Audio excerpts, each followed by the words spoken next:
What is up, everybody? Welcome back to another video. In today's video, we are back with another episode of Lions Latest, going through the latest Detroit Lions news. And today, we have some big news to discuss. The Detroit Lions reportedly are signing wide receiver Allen Robinson to the practice squad. I cannot believe this is happening. So let's get it started. Welcome to the video. Glad you guys are here. And yes, we're back with some Detroit Lions news. Now, today we officially got a look at the Detroit Lions practice squad. And I will show that on the screen, and we will quickly kind of take a look at that. However, this video is going to be focused on Allen Robinson. Now, we can revisit the practice squad and kind of walk through that a little bit more. But I really want to focus on Allen Robinson and not make this video too long. That way I can get this out quicker rather than later because I have another show coming up. So, quick look at the practice squad here that was officially posted. As you're going to see, there are only 15 players listed. I believe this is supposed to be at 16 players, and I think that they just left Donovan Peoples-Jones off of this list because it was reported that he is signing to the Detroit Lions practice squad. That would make 16.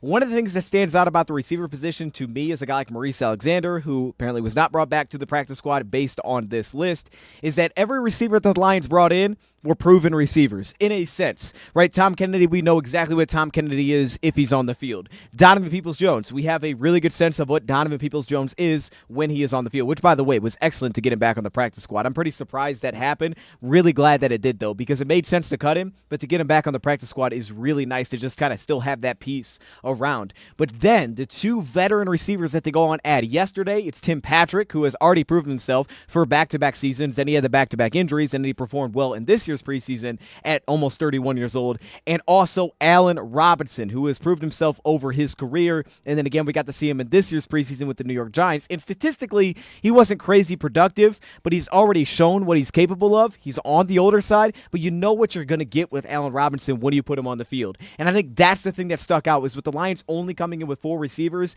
they went after receivers back to the practice squad that they know what they are going to bring to the table. And I think that's the clear standout from this list. No Nate Sudfeld was listed. Instead, we just have Jake Fromm on here. So Jake Fromm, I assume, will be the Detroit Lions emergency quarterback heading into this season.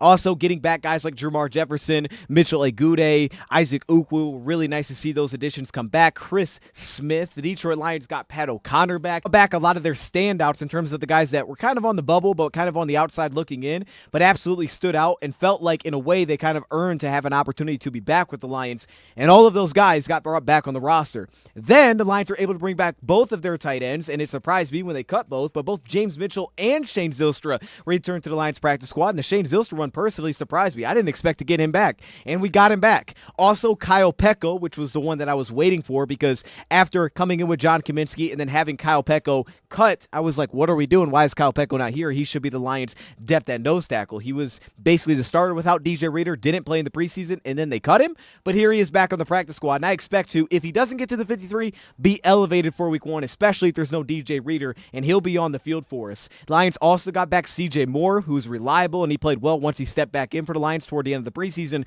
but of course, Lawrence Strickland earned that role. And then Jamarco Jones, one of the most underrated moves, I think, to the entire practice squad was getting back Jamarco Jones, who played 1 game for the Lions week 2 in the preseason, and the Lions are very heavy at depth at offensive tackle on their 53-man roster, but Jamarco, while it wasn't perfect, showed a lot of good there. A lot of strength at the point of attack, showed real success as a pass protector to step in and have some success, and as a run blocker, he's one of the guys that can really move guys. He's got some guard flexibility, but they may leave him at tackle, but he can really move guys out the point of attack. The zone blocking, the ability to drop his weight, push guys off their spot. I thought that was a super underrated addition back. Of course, you get guys like Kingsley Eguakun, which is great. He struggled in pass protection, but Kingsley Eguakun did show some real promise and versatility in his game, and I think with time, you want to believe that maybe Kingsley Eguakun could be our future backup center, because that's definitely on the table with Yodi and Michael Neese kind of handling that position / Graham Glasgow. That position will be open in the future, it feels like, so to get him back is nice for development's sake. And then finally, the other move that we have to touch on again before we get to Allen Robinson is Trevor Nowaske. Again, hopefully I'm saying his name right, but man, welcome back to the squad. We wondered, why did the Lions leave an open roster spot? I didn't get it. Well, we found out. The Detroit Lions put a waiver claim in for Trevor Nowaske, who was the undrafted free agent out of Saginaw Valley State that was with the Lions last season in the offseason. preseason, and they brought him back in from the Arizona Cardinals. Now, he was not a starter. Of course, he was let go by the Arizona Cardinals, but clearly the Lions got a lot of love for this guy. I can remember the talk about Trevor, the linebacker coach, Kelvin Shepard, would consistently bring up with that whole room and the consistency and guys that were coming back, the loss of Trevor and how tough that was for that positional group. Well, now the Lions have him back in the building, and he's the guy to me now very deep at linebacker. He may not be active for every game, may be inactive for a lot of games, but if he is active, I think he clearly brings immediate value on special teams. When you talk about the body control in space, the ability to break down and tackle, be very reliable as a tackler, a guy that's listed at 6'2.5", 237 with short arms, doesn't really bring you the on-the-ball flexibility, but a really good athlete, incredibly agile. I think his weight tends to shift a little bit in space, which can be a problem, so lateral change direction can be a little bit slow and heavy,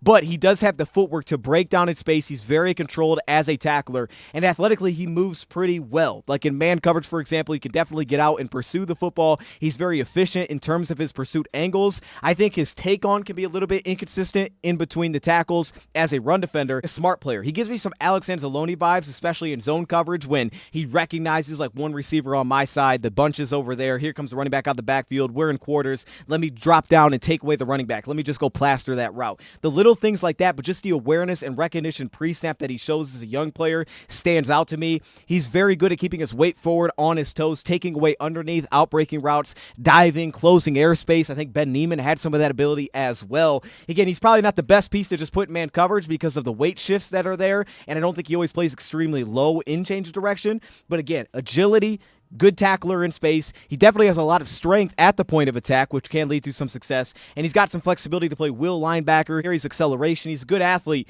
and I'm happy to have him back, but he's definitely going to be valuable on special teams. Last preseason, he had 3 tackles for the Lions on special teams, and this year he had 3 tackles for the Arizona Cardinals on special teams. And I think clearly that's where his role is going to come into play with the Lions. Plus, he brings some pass rush upside. Not to the point where you want to put him on the line of scrimmage, but he has brought some pass rush upside. Last year at Saginaw Valley State, he had 4.5 sacks. What I like about him the most is it feels like there's well-rounded upside, right? It's not all there now, but there's upside to be a good run defender. He doesn't have great length, but he does have some strength, probably more so as a will backer because of his burst and his acceleration and closing speed and angles. He has enough coverage upside where it's like, hey, he can take away flats and out routes and little things like that underneath, some drag, some crossers, turn and run with guys, though you don't want him dealing with complex routes. And then as a pass rusher, he does bring some upside. So he's well-rounded in that sense, and it's nice to have Trevor back with good size.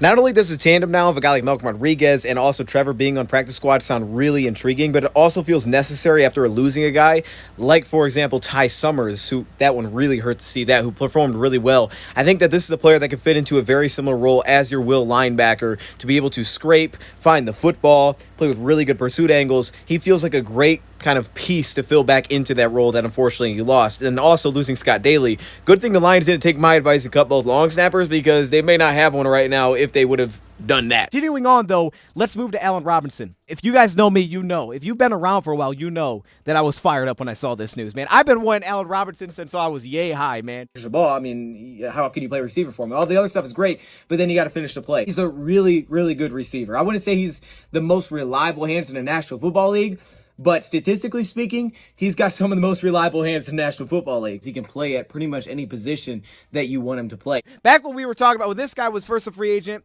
hit the market, he wanted big-time money. I think he did get big-time money, and then it just did not work out, kind of bounced around to a couple different teams. And now he's a little bit older. Kind of forgot about him a little bit. He's with the Giants. He's not producing a ton of the preseason.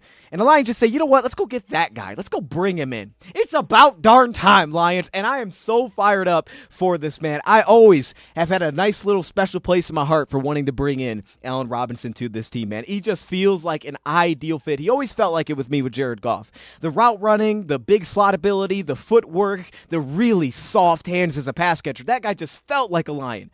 And it has finally happened. And I'm so excited. He brings inside-outside flexibility. He tested out like an absolute freak coming out of the draft. I mean, outside of the 40 time, which was officially a 4.6 flat, which is not great.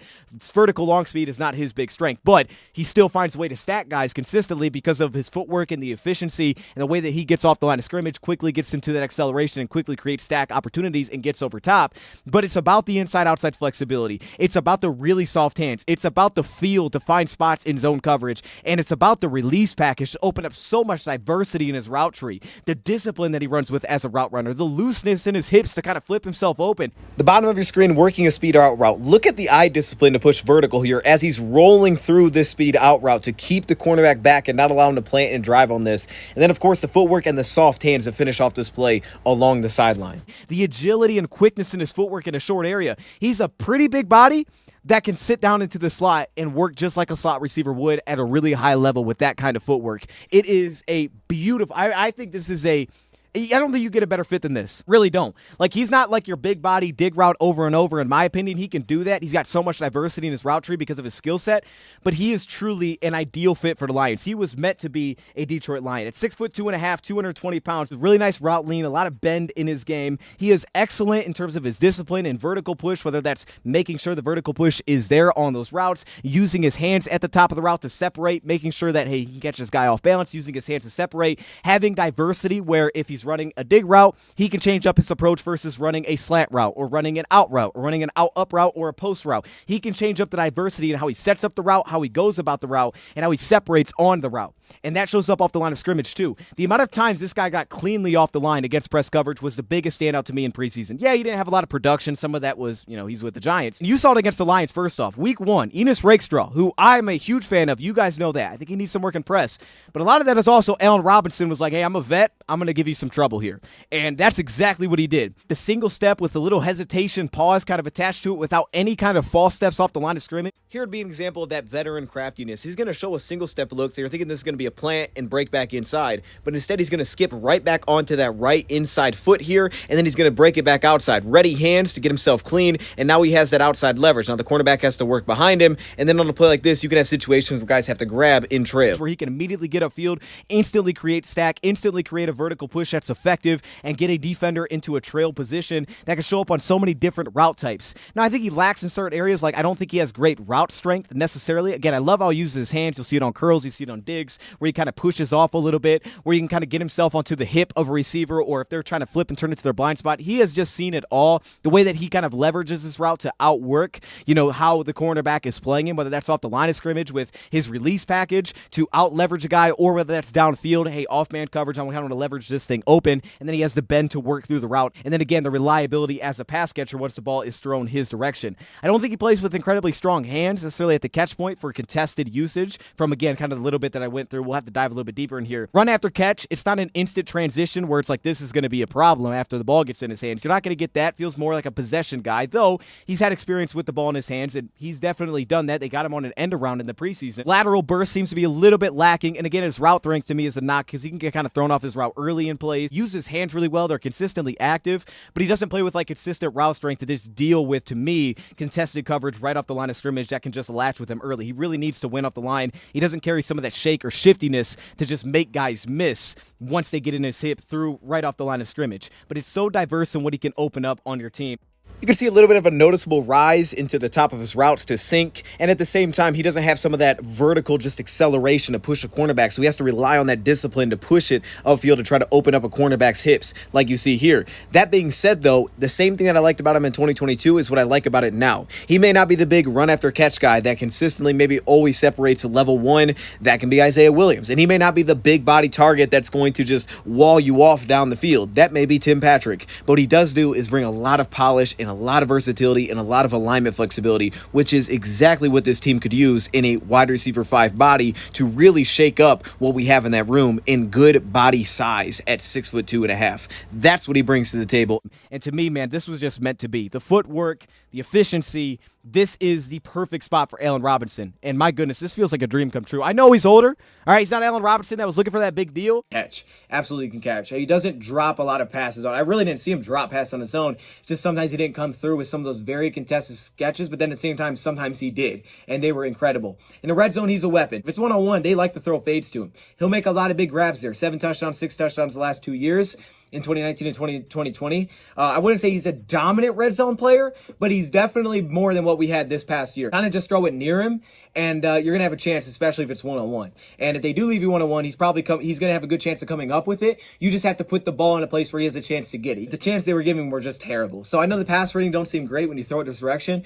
So many passes were not good. Sometimes they get him one-on-one sideline. It's a jump ball situation. You have to give him a good chance to come back to this ball, right? You have to give him a good chance to make this play. Either quick back shoulder, something. He does have that body control, which is excellent as well. But this is actually better. He's on the practice squad, and we didn't have to give up a ton of money. We didn't have to pay a ton of money to bring him in. This is a guy that if he had to play a game, I would absolutely trust it, and it's clear the Lions went with veterans, that they know what they're going to get if they ever have to ask these receivers to step into a game. It's the way that he ties his footwork to his upper body usage together. To me, this was a beautiful signing for the Lions. I know I was high on the Tim Patrick one as well. These are two different players, but man, if you know me, you know that I'm fired up. And we were even talking about it yesterday's chat a little bit, Allen Robinson, and I've always been an Allen Robinson guy. So to see this happen, truly beautiful. Let me know your thoughts in the comments below. I'm going to leave it there. Thank you, Pride, for watching, and I'm out.